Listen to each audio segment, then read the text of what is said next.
Membikin suatu yang baru agama nggak boleh. Bikin kelompok, bikin firqah, bikin ajaran. Seperti ajaran tarekat, ajaran tasawuf. Islam nggak pernah mengajarkan. Nabi nggak pernah mengajarkan. Kemudian dibagi lagi. Ini ada tarekat, ada syariat, ada hakikat, ada ma'rifat. Nggak ada dari Nabi SAW. Nggak ada dari sahabat.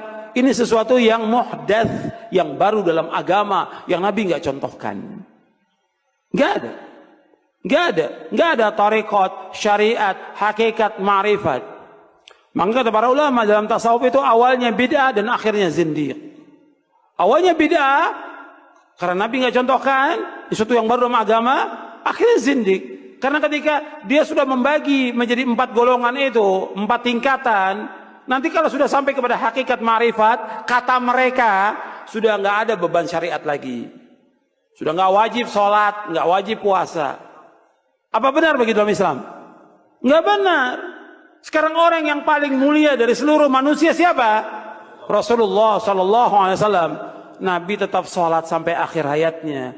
Nabi puasa sampai akhir hayatnya. Dan semua Nabi laksanakan agama ini.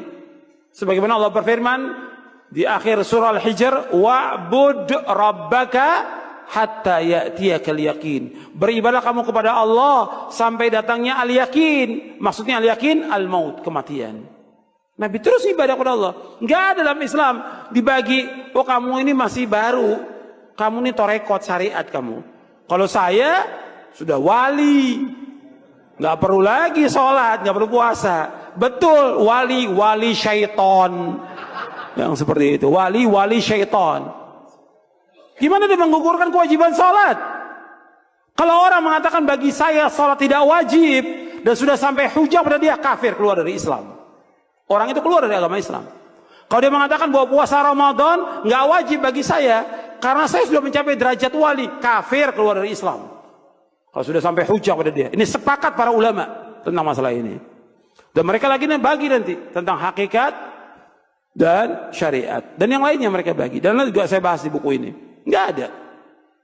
Makanya Al-Hafidz Ibnu Katsir ketika menjelaskan ayat ini, al-yawma akmaltu lakum dinakum wa atmamtu alaikum ni'mati wa raditu lakum al-islam madina. Kata Al-Hafidz Ibnu Katsir yang ringkasnya, tidak ada agama kecuali agama yang dibawa oleh Nabi Muhammad SAW. Tidak ada tarekat kecuali tarekat yang dibawa oleh Nabi Muhammad SAW. Tidak ada syariat kecuali syariat yang dibawa oleh Nabi Muhammad SAW. Anda bisa lihat dalam tafsir Ibnu Katsir tentang ayat ini. Al-yawma akmaltu lakum dinakum wa atmamtu alaikum ni'mati wa raditu lakum al-islam madina. Enggak boleh orang bikin sesuatu yang baru dalam agama ini. Yang tujuan mereka untuk mencapai kepada Allah tidak bisa sampai kepada Allah. Semua firqah, semua golongan, semua yang baru yang dibuat oleh manusia tidak akan sampai kepada Allah kecuali dengan apa yang dilaksanakan Rasulullah SAW dan para sahabatnya baru akan sampai kepada Allah Taala. Itu penjelasan para ulama. Harus jelas dan tegas disampaikan kepada umat ini supaya umat tidak sesat.